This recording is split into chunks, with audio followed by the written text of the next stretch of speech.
안녕하세요. 저는 아들과 귀여운 손녀가 함께 살고 있는 할머니입니다. 제가 집에 혼자 있는 시간이 많아서 이것저것 찾아보다가 이곳을 알게 된 후부터는 여기에 올라오는 사연들을 자주 듣곤 했는데요. 청취자였던 제가 사연의 주인공이 될 거라곤 상상도 하지 못했어요. 이곳은 정말 다양한 주제의 이야기들이 많더라고요. 부부 사이에 있었던 이야기도 있고 시댁과 며느리 사이에 있었던 이야기도 있고요. 저는 며느리와 있었던 일에 대해 이야기해보려고 하는데요. 그때 일만 생각하면 아직도 아들에게 미안하다는 마음뿐이에요. 아들이 저 때문에 며느리와 이혼을 하게 된 것 같다는 생각이 들었거든요. 이런 얘기 어디에도 해본 적 없었는데 여기는 익명이라고 하니 용기를 내어 사연을 보내보려고 합니다. 제 사연은 불과 몇 달 전에 일어났던 일이에요. 저는 어머니께서 저를 낳다가 세상을 떠났어서 어머니의 정을 느껴본 적이 한 번도 없었어요. 아버지께서도 평생 여자는 저희 어머니만 바라보셨기 때문에 재혼도 하지 않으셨거든요. 그래서 저는 결혼할 때까지 홀아버지 밑에서 자랐었어요. 만약 제가 결혼하게 된다면 자식들에게 좋은 어머니가 되어줘야겠다는 생각을 항상 하고 있었어요. 그렇게 남편을 만나서 아들을 낳고 제가 못 받아봤던 어머니의 사랑을 아들에게 아낌없이 줬었죠. 아들은 저희의 사랑을 받고 자라서 그런지 누구보다 당당하고 씩씩하게 잘 자라주었어요. 그렇게 아들이 20살이 되던 해에 성인이 된 기념으로 가족여행을 가게 되었는데요. 저와 아들은 이 여행이 남편과의 마지막 이별 여행이 될 거라곤 상상도 못했죠. 저희는 신나게 잘 놀았고 집으로 돌아오는 길에 눈이 많이 왔는데 그때 사고를 당하게 되었어요. 그런데 사고 날 때 남편이 저희 지키겠다고 자기 쪽으로 핸들을 꺾어버린 거예요. 그래서 남편이 타고 있던 앞좌석이 많이 망가졌고 아들과 제가 타고 있던 뒷좌석은 아무 피해가 없었죠. 남편은 그 자리에서 세상을 떠나고 저와 아들은 타박상만 입고 살아있었어요. 저는 사고로 남편을 잃은 이후로 한동안은 정신을 차릴 수가 없었어요. 정신을 차리려는 의지가 없었다는 게 더 맞는 말이겠네요. 앞으로 남편 없이 살 생각을 하니 정말 눈앞이 캄캄해지더라고요. 저는 늘 남편과 평생 함께 살 생각만 했지 남편이 제 곁을 떠날 거라는 상상을 해본 적이 없었거든요. 남편 장례식도 어떻게 했는지 지금 기억을 더듬어 보려고 해도 생각이 잘 나지 않아요. 제가 그때 정신을 놓고 있었어서 통으로 기억이 날아간 것 같아요. 장례식장 예약도 조문객 받는 것도 아들이 다 하지 않았을까 싶네요. 아들이 티는 안 냈었지만 당시의 아버지에 이어 저까지 잃게 될까봐 엄청 겁이 났었다고 하더라고요. 제가 정신을 차리게 된 게 아마도 꿈에서 아들이 울고 있는 모습이 나온 뒤였던 것 같아요. 저까지 세상을 떠나게 되면 아들 혼자서 이 험난한 세상을 살아가야 하잖아요. 아직 아들 결혼하는 것도 못 보고 손자도 못 봤는데 이대로 떠나면 안 될 것 같더라고요. 그래서 아들을 위해 남편 없이도 열심히 살아봐야겠다는 다짐을 하게 된 거죠. 아들 결혼할 걸 생각하니 혹시나 제가 홀어머니라서 아들 결혼에 지장이 갈까봐 걱정이 되는 거예요. 나쁜 짓을 해서 홀어머니가 된 것은 아니지만 그래도 아버지가 있는 것과 없는 것은 차이가 크잖아요. 저는 아들이 결혼하기 직전까지 그 걱정을 하느라 하루하루 10년씩 늙는 기분이었어요. 그러다 아들이 제게 결혼하고 싶은 사람이 있다고 집으로 아가씨 한 명을 데리고 온 거예요. 여자친구 만나고 있는지도 몰랐는데 3년 정도 만났다고 하더라고요. 아가씨는 수줍게 아들 뒤에서 나와 살짝 웃으며 제게 인사를 했어요. 안녕하세요, 어머님. 저는 지혁이 여자친구 박지희라고 합니다. 처음 인사드리네요. 지혁이한테 어머니 말씀 되게 많이 들었어요. 사진도 봤는데 실물이 훨씬 젊어 보이시고 이쁘세요. 어머, 그래요? 고마워요. 요즘에 같지 않게 말을 어쩜 이렇게 이쁘게 할까? 아들, 우리 아들한테 이렇게 이쁜 여자친구가 있었어? 여자친구가 있으면 진작 말을 하지 그랬어. 확실히 결혼하고 싶은 사람이 생기면 그때 말하고 싶어서 미루다 보니 그렇게 됐어요. 이해해주세요, 어머니. 아들, 확실한 거 좋아하잖아요. 그치, 맞지. 지아비를 쏙 빼닮아서 확실한 거 아니면 안 하지. 잘 왔어. 마침 저녁 하려던 참인데 저녁 먹고 가요. 시간 괜찮죠? 내 음식이 입맛에 잘 맞을지 모르겠네. 걱정과는 달리 다행히도 아들은 참하고 착한 며느리를 데리고 왔더라고요. 저는 제 주변에 결혼하고 변하는 며느리를 많이 봐서 끝까지 의심의 끈을 놓지 않았었어요. 그런데 며느리는 다른 집 며느리들과 다르게 결혼하고 시어머니와 함께 살기 불편하고 힘들 텐데도 퇴근 후에 혼자서 집안일까지 다 하고 제게 무척이나 싹싹하게 대하더라고요. 저도 그런 며느리의 모습을 보고 가식은 아니구나 싶어서 마음을 열게 되었어요. 며느리와 저는 빠르게 가까워졌고 다른 사람이 보면 친모녀지간이라고 착각할 만큼 친하게 지냈었어요. 호칭도 저는 며느리에게 딸이라고 했고 며느리는 제게 엄마라고 했었죠. 아들이 질투를 느낄 만큼 둘이서 쇼핑도 가고 맛있는 것도 자주 먹으러 다녔었어요. 자주 가는 가게 사장님은 저희가 친모녀인 줄 알고 엄마랑 딸이 보기 좋다고 칭찬까지 해주시더라고요. 저희는 딱히 부정하지 않고 보기 좋아 보이냐고 감사하다고 웃으면서 맞받아치곤 했어요. 며느리가 저와 이렇게 가깝게 지내게 된 게 자신의 어머니에게는 느껴지지 않는 정이 저한테 느껴졌대요. 한날은 며느리가 제게 안사돈과 자신에 대해서 이야기해 주더라고요. 어머님, 제가 그이랑 어머님께 말 못한 게 하나 있는데요. 사실 저희 어머니 말이에요. 제 친어머니가 아니세요. 아빠랑 몇 년 전에 재혼하신 분이세요. 그러니? 난 전혀 몰랐어. 안사돈께서 너를 엄청 챙기시길래 당연히 친딸인 줄 알았지. 전혀 눈치 못 채고 있었어. 비밀로 하려던 것 같은데 나한테 말해도 되는 거야? 어머님은 괜찮을 것 같아요. 대신 남편한텐 비밀이에요. 아셨죠? 아직은 말하고 싶지 않아요. 지금 남편이 새어머니랑 잘 지내고 있는데 괜히 저 때문에 어색해지는 거 싫어요. 그랬구나. 나도 너한테 들은 말 아들에게 말 안 하마. 너도 그동안 혼자서 많이 힘들었겠구나. 얼마나 마음이 무거웠겠어. 지금 나한테 말하는 것도 쉽지 않았을 텐데. 알고 보니 안사돈이 며느리를 낳아주신 친모가 아니라 몇 년 전에 재혼한 계모라고 하더라고요. 며느리랑 친해지려고 노력은 하는 것 같은데 진심이 보이지 않아서 마음을 쉽게 못 열었다고 하는 거예요. 제게는 잘 나오는 엄마 소리도 안사돈한테는 아직 한 번도 하지 못했다고 하더라고요. 그런 속사정이 있는지 몰랐는데 며느리를 보니 어릴 때 저를 보는 것 같아서 참 안쓰러웠어요. 그 이야기를 듣고 제가 더 잘해줘야겠다는 생각이 들었죠. 아들이 결혼한 지 2년 만에 드디어 며느리가 임신을 했다는 소식을 듣게 됐어요. 그런데 임신 소식에 누구보다 기뻐해야 할 며느리가 안색이 많이 좋지 않더라고요. 저는 혹시라도 며느리가 어디 아픈 게 아닌지 걱정이 됐어요. 아가, 이렇게 좋은 날 표정이 왜 그래? 어디 아픈 곳이라도 있는 거야? 아들아, 며느라기 데리고 병원 다시 가봐야 하는 것 아니니? 아니에요, 어머님. 저 아픈 곳 없어요. 그냥 조금 걱정이 돼서 그래요.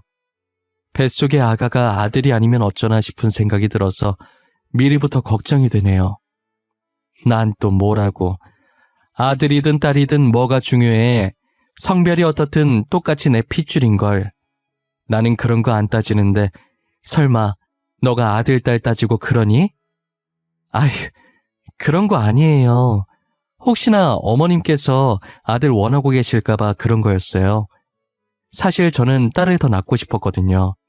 아무래도 같은 여자니까 나중에 말이 잘 통할 것 같아서요. 그래, 나도 손자보다 손녀가 좋더라. 옆집도 손녀 낳았는데 얼마나 애교가 많던지. 요즘은 손녀가 대세라더라고. 옆집 손녀 보니까 그 이유를 딱 알겠어. 며느리는 손자가 아니면 어떠냐고 걱정했지만 저는 손자든 손녀든 아무 상관이 없었어요. 지금이 조선시대도 아니고 요즘 누가 아들, 딸 가리나요? 그저 아이가 무사히 태어나주고 며느리가 몸 조심히 아이를 낳기만을 바라고 있었죠. 아무래도 저희 어머니가 저를 낳다가 돌아가셨다 보니 저는 온통 며느리 걱정뿐이었어요. 일정 기간이 지나면 아이 성별을 알 수 있어서 저희는 미리 손녀가 태어날 거라는 걸 알게 되었어요. 뱃속에서부터 효녀인 건지 입덧도 없었고 새벽에 움직이거나 발로 차지도 않았다더라고요. 어느 정도였냐면 너무 조용해서 아이가 혹시 죽은 게 아닐까 잠깐 의심을 했을 정도로 얌전했대요. 뱃속에서도 얌전했던 손녀는 태어나서도 밤낮 잘 지키면서 잤고 잘 울기는 했지만 그만큼 금방 그치고 그마저도 밥때나 기저귀 갈 때 잠깐이지 그거 아니면 잘 울지도 않았었어요. 손녀가 얌전한 덕분에 저는 혼자서 애를 보고 아들네는 데이트를 자주 보냈었어요. 그러다 보니 자연스럽게 저는 손녀와 있는 시간이 많아졌고 손녀도 크면 클수록 며느리보단 저를 더 많이 찾았죠. 아무래도 손녀가 며느리보다 저와 붙어있던 시간이 훨씬 많다 보니 며느리가 자신을 낳아준 엄마긴 하지만 저만큼은 편하지 않은 모양이더라고요. 손녀는 엄마 아빠 먼저 말하는 다른 아이들과 다르게 할머니를 제일 먼저 말했었어요. 며느리는 엄마라고 먼저 말하길 기대했는데 할머니라고 먼저 말하니 서운한 기색이 역력하더라고요. 괜히 제가 미안해지고 눈치가 보이는 순간이었어요. 그래도 며느리는 금세 표정을 풀고 손녀가 천재라서 할머니를 먼저 말한 거라고 좋아하는 거예요. 좋은 게 좋은 거라고 저는 며느리 기분 좋게 해주고 싶어서 맞는 말이라고 열심히 맞장구를 쳐주었죠. 그렇게 시간이 흘러 손녀가 초등학교에 입학하는 날이 다가온 거예요. 처음 학교 가는 날인데 하필 아들과 며느리가 둘 다 바빠서 저 혼자 입학식에 참석하게 되었어요. 손녀 손을 잡고 둘이서 도란도란 학교를 가고 있었는데 학교에 다 와가서 사고가 난 거예요. 다행히 제가 사고가 나던 순간 손녀를 안고 있어서 손녀는 다친 곳이 없었어요. 다만 제가 충격을 다 흡수하면서 다리를 좀 심하게 다치는 바람에 일어날 수가 없었죠.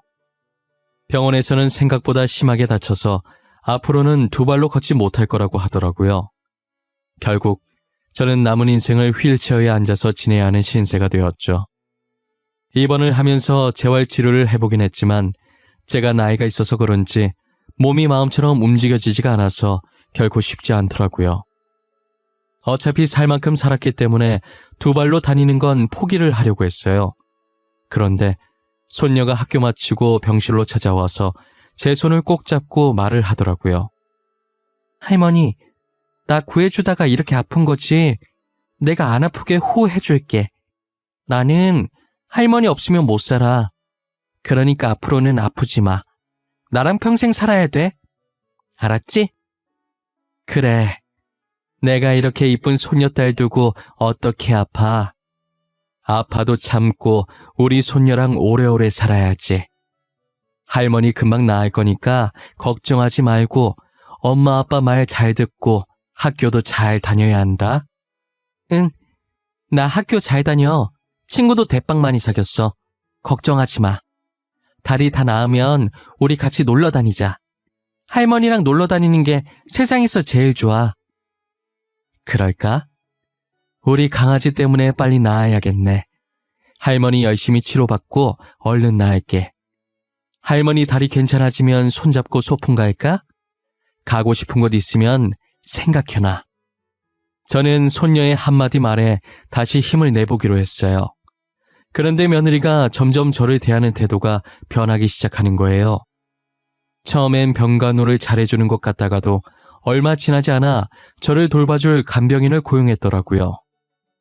그래도 누군가 돌봐주는 사람이 없는 것보다는 나아서 아무 말 하지 않았었어요. 며느리는 간병인을 고용한 뒤부터 제 병실에 잘 오지 않았어요. 저는 괜히 스트레스 받기 싫어서 회사가 바빠서 어쩔 수 없이 못 오는 걸로 생각하기로 했죠. 제가 퇴원을 한 뒤에 저를 돌봐줄 사람이 없어서 며느리가 단기간 휴직계를 냈더라고요.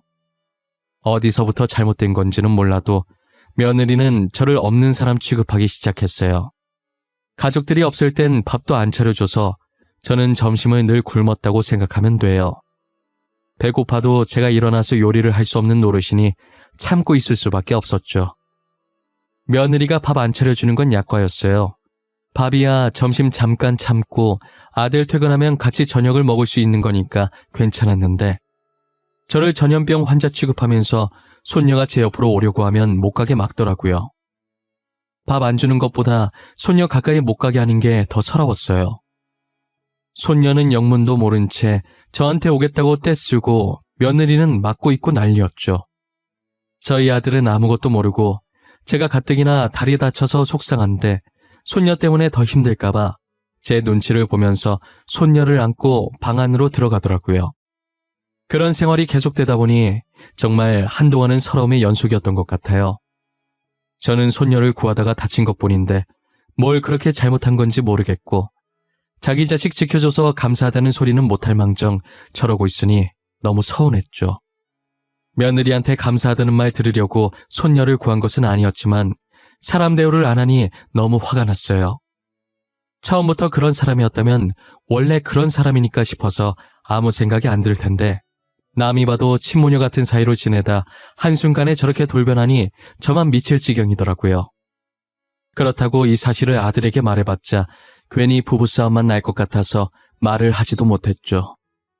혼자 끙끙 앓으면서 매일 방에만 틀어박혀서 눈물을 흘릴 때가 많았어요. 이 나이 먹고 이렇게 살아야 하나 제 자신이 너무 한심하기도 했어요. 제 밥그릇은 제가 챙겨야겠다는 생각에 병원도 더 열심히 다니고 재활치료도 이 약물 구했어요. 인간의 강한 의지는 어떤 걸로도 막을 수 없다는 말이 맞나 봐요. 저는 재활치료를 해도 가망이 없어 보여서 앞으로 제 자신이 평생 못 걸을 줄 알았거든요. 그런데 아직 쩔뚝거리긴 하지만 휠체어를 안 타도 될 정도로 걸을 수 있게 되더라고요.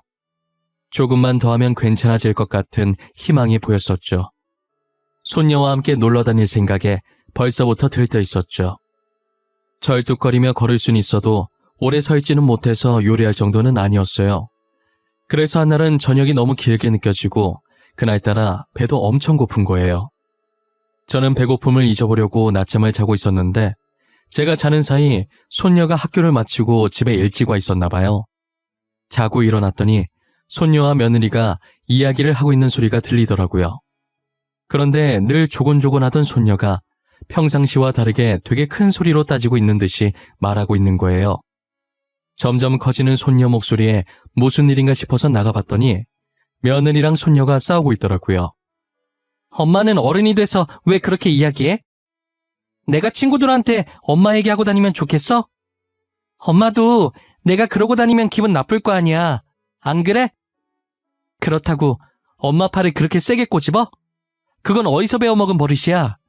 내가 너 그렇게 가르쳤어? 네 할머니가 그렇게 가르치디? 할머니는 나한테 나쁜 거 안 가르치거든? 엄마도 화나면 나한테 그렇게 하잖아. 그래서 나도 엄마 나쁜 버릇 고치려고 꼬집었어. 왜? 안 돼? 엄마는 되고 나는 안 돼? 당연히 안 되지. 어떤 어린애가 어른 팔을 꼬집어? 그것도 자기 엄마를. 너 그거 되게 잘못된 행동이야. 알아? 엄마도 다른 사람한테 남 욕하는 거 되게 나쁜 행동이야. 맨날 친구한테 할머니 욕하잖아. 우리 할머니 욕먹을 짓 한 거 없는데 왜 욕먹어야 되는데? 엄마는 학교에서 남 욕하지 말라고 안 배웠어? 알고 보니 며느리가 친구랑 통화하면서 제 험담을 좀 했던 것 같더라고요. 그걸 들은 손녀가 저 대신 화를 내주고 있었던 거죠. 손녀 하는 얘기 들어보니까 며느리가 제 험담을 한 게 한두 번이 아니었던 것 같았어요. 결국 며느리와 싸우다 울분이 찼는지 손녀가 말하다가 울기 시작하더라고요. 제가 손녀를 달래주려고 다가오자 며느리가 저를 째려보는 거예요. 마치 저 때문이라는 듯 저를 원망한다는 듯한 표정을 하고서요. 저는 일단 울고 있는 손녀를 달래서 제 방으로 데리고 들어왔어요. 손녀는 제 방에 들어오자마자 저를 안고 뭐가 그렇게 서러운지 숨이 넘어갈 듯 우는 거예요. 제 품에서 떨어지려고 하지 않길래 가만히 등만 토닥토닥 해줬어요. 어느 정도 진정이 됐는지 제게 무슨 일이 있었는지 말을 해주더라고요. 우리 강아지 울면 못생겨지는데 눈물 닦는다고 하도 얼굴을 비벼서 이쁜 얼굴 다 망가지겠어. 지훈이는 웃을 때가 제일 이쁜데 지금은 불어터진 찐빵 같네. 할머니 너무 불쌍해. 엄마는 미워. 할머니가 아프고 싶어서 아픈 것도 아닌데. 그리고 내가 할머니 더 좋아하는 게 어때서 그러는 거야? 같은 가족이잖아. 그게 무슨 말이야? 누가 너한테 뭐라고 해? 혹시 너네 엄마가 자기보다 나를 더 좋아해서 싫대? 응, 엄마가 싫대. 짜증난대. 내가 처음 말할 때 엄마라고 안 하고 할머니라고 해서 싫고, 할머니 병원에 있을 때 내가 맨날 할머니만 찾아서 싫대. 할머니라는 단어 쓰지 말래. 며느리가 저를 그토록 미워했던 이유를 이제야 알 것 같았어요. 제가 병원 입원했을 때부터 며느리가 변하기 시작했었는데, 손녀 말 들어보니 시기도 비슷하게 딱 들어맞더라고요. 자신은 딸을 너무 사랑하는데 딸은 저만 찾고 있으니 질투심에 더욱 그랬던 것 같아요. 제가 미워지기 시작하니까 이제 제 행동 하나하나가 다 미워 보이고 안 이꾸어 보였던 거죠. 그래서 손녀와 저를 떨어뜨려 놓으려고 일부러 그랬던 거예요. 하지만 떨어뜨리려고 하면 할수록 손녀가 저를 찾는 게 심해지고, 며느리는 며느리대로 스트레스 받고, 그러다 보니 이 지경까지 오게 된 것 같아요. 근데 며느리가 어린 손녀 있는 앞에서 자기 친구한테 제 흉을 심하게 보긴 했더라고요. 자기한테서 손녀 뺏으려고 일부러 사고 내서 지켜준 척한 거 아니냐느니, 손녀한테 동정표 얻으려고 움직일 수 있으면서 휠체어 타고 다닌 거라느니 막말을 많이 했었어요. 그야말로 며느리는 비뚤어진 모성애의 표본이었죠. 아무리 질투가 났다지만 이제 겨우 초등학교 들어간 어린 손녀 앞에서 어떻게 그런 막말을 퍼부을 수 있단 말입니까? 솔직히 마음 같아선 그 소리를 듣고 며느리와 한바탕 하고 싶었지만 가정의 평화를 위해서 제가 참으려고 했어요. 괜히 말 꺼냈다가 아들이 상처받을 것이 분명했고, 아들 성격에 바로 이혼 도장 찍을 게 뻔했거든요. 저 하나 때문에 손녀를 엄마나 아빠 없는 아이로 만들고 싶지 않았어요. 그런데 손녀는 제 생각과는 많이 달랐던 모양이에요. 다 같이 저녁을 먹고 있는데 아들에게 오늘 있었던 일을 이야기하더라고요. 그동안 손녀가 제 험담을 많이 듣고 있었는데 제가 상처받을까봐 말을 안 꺼내다가 제가 모든 것을 알게 되니까 이왕 알게 된 거 아들한테까지 말을 한 것이죠. 아들은 밥을 먹다가 손녀의 말에 표정이 굳어져서 국을 뜨던 숟가락을 탁 하고 식탁에 놓더라고요. 와중에 손녀는 국이 자기 옷이랑 얼굴에 튀었다고 아들에게 짜증을 내고 있었고, 아들은 손녀가 짜증내든 말든 아랑곳하지 않고 며느리를 째려보다시피 쳐다보고 있었어요. 식사 자리는 한순간에 얼음장 같은 분위기가 됐고, 며느리는 어쩔 줄 몰라서 아무 말 없이 눈만 이리저리 굴리고 있더라고요. 당신이 한번 말해봐. 지금 지윤이가 나한테 한 말이 다 맞아? 사실이야? 사실인지 아닌지 입이 있으면 말을 해보라고. 진짜 맞아? 그게, 여보, 나는 진짜 지윤이를 너무 사랑해서 그랬어. 지윤이가 나만 봤으면 좋겠는데 계속 어머님만 찾잖아. 그래서 나도 모르게 그랬어. 당신 지금 그걸 변명이라고 하고 있는 거야? 지윤이가 어머니만 찾아서 그랬다고? 어떻게 고작 그런 이유로 어머니를 그런 식으로 말하고 다닐 수 있어? 난 내 딸을 너무 사랑한 죄밖에 없어. 엄마가 딸을 사랑하는 건 당연한 거잖아. 당신은 모성애 같은 거 죽었다 깨어나도 모를 거야. 모성애라 포장하려고 하지 마. 그거 모성애 아니야. 그게 어떻게 모성애야. 잘못된 집착이지.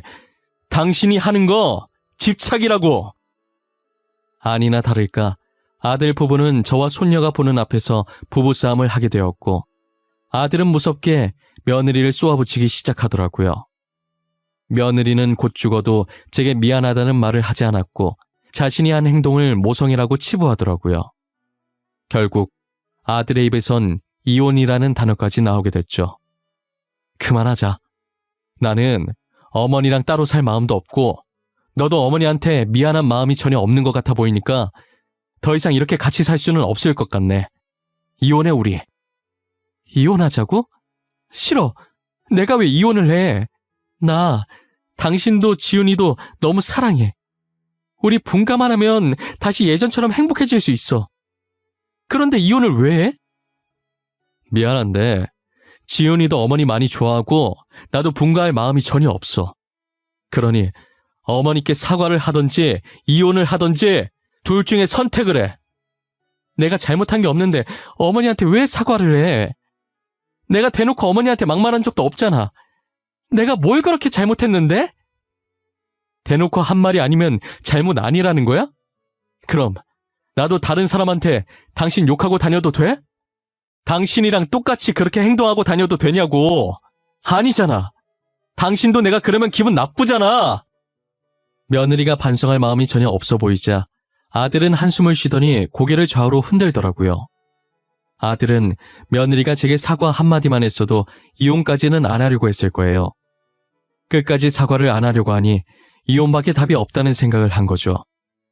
아들은 손녀에게 엄마 아빠 따로 살게 되면 누구랑 살고 싶은지 물었어요. 손녀는 망설임도 없이 엄마랑은 안 살고 싶다고 말하더라고요. 손녀의 대답을 듣고 며느리는 바닥에 주저앉아서 대성통곡을 했어요. 결국 아들 부부는 합의 이혼을 하게 되었고 현재 손녀는 저희와 함께 살고 있어요. 아무래도 며느리가 손녀를 낳아준 친엄마니 따로 손녀를 만나는 것에 크게 관여하지 않았어요. 오히려 손녀가 며느리를 만나는 게 불편한지 계속 피하려고 하더라고요. 한날은 제가 손녀를 붙잡고 1시간 동안 얘기했던 것 같아요. 엄마가 딸을 너무 사랑해서 그랬던 거라고, 그러니 엄마가 만나자고 하면 만나주라고 타일렀죠. 못 본 사이 며느리가 많이 헬쑥해졌더라고요. 한때 제게 사람 취급도 안 하고 모진 말을 내뱉었던 며느리긴 하지만 마음고생을 많이 한 것 같아 보여서 마음이 너무 안 좋았어요. 만약 시간을 돌릴 수만 있다면 손녀가 태어나던 순간으로 돌리고 싶어요. 그때로 돌아간다면 손녀와 며느리가 함께할 수 있는 시간을 많이 만들어주고 싶어요. 그랬다면 아들 부부가 이렇게까지 되진 않았겠죠. 손녀가 며느리에게 따질 때부터 알아보셨겠지만 여전히 똑부러지고 씩씩하게 잘 자라주고 있어요. 그때나 지금이나 변하지 않고 든든히 제 옆을 지켜주고 언제나 제 편이었죠. 아들과 제가 싸울 일은 잘 없지만 가끔 사소한 마찰을 빚게 되면 무조건 아빠가 잘못한 거라고 그냥 미안하다고 하라고 애늙은이처럼 말하곤 해요. 그러면 아들이 또 제게 미안하다고 하고 싸움은 더 이상 크게 번지지 않고 웃어 넘기게 되죠. 요즘 학교에서는 말 잘하는 법 이런 걸 가르치는 건지 손녀가 말을 너무 잘해요. 맞는 말만 하니까 어쩔 땐 손녀 말을 듣고 숙연해질 때도 있다니까요. 손녀가 최근에 빠진 취미생활이 있어요. 그게 뭐냐면 학교에서 배워온 단어나 문제가 있으면 꼭 저한테 가르쳐줘요. 저는 아는 단어라도 모르는 척하면서 손녀 천재라고 치켜 세워주곤 하죠. 그럼 손녀는 어깨 으쓱하며 거만한 표정을 짓는데 그게 얼마나 귀여운지 몰라요. 아들이 최고라는 말도 이제는 다 옛말이에요. 요즘은 너도 나도 딸 낳고 싶다고 난리더라고요. 아무래도 아들은 조금 무뚝뚝하고 애교가 없잖아요. 분명 딸 같은 아들도 있겠지만 대개는 저희 아들처럼 그럴 거예요. 그리고 제가 아들도 키워보고 손녀도 키워보니 확실히 딸이 애교가 많고 말도 잘 통하는 것 같아요. 가끔 손녀가 없었다면 지금쯤 저는 어땠을까라는 생각을 하곤 해요. 아무리 생각을 해봐도 손녀 없는 저의 모습은 상상이 가질 않았어요. 예전엔 아들만 보고 살았다면 최근엔 손녀를 위해 사는 것 같아요. 저는 지금 제 생활에 충분히 만족하며 살고 있어요. 돈보다도 소중한 아들과 손녀와 함께 말이에요. 그리고 최근 병원에서 좋은 소식이 들려왔어요. 재활치료를 조금만 더 하면 쩔뚝거리는 제 다리도 이제 예전처럼 돌아올 수 있을 것 같다더라고요. 사고 전 상태로 완전히 돌아갈 수는 없지만 일상생활은 가능한 정도라고 하셨어요. 그거라도 어디냐고 의사 손 꼭 잡고 감사하다고 펑펑 울었네요. 저는 앞으로도 치료 열심히 해서 남은 인생 아들과 손녀만 바라보면서 살아보려고요. 여러분들도 꼭 오래오래 건강하게 사셨으면 좋겠습니다. 살면서 건강만큼 중요한 건 없는 것 같아요. 지금까지 제 긴 이야기 들어주셔서 진심으로 감사합니다.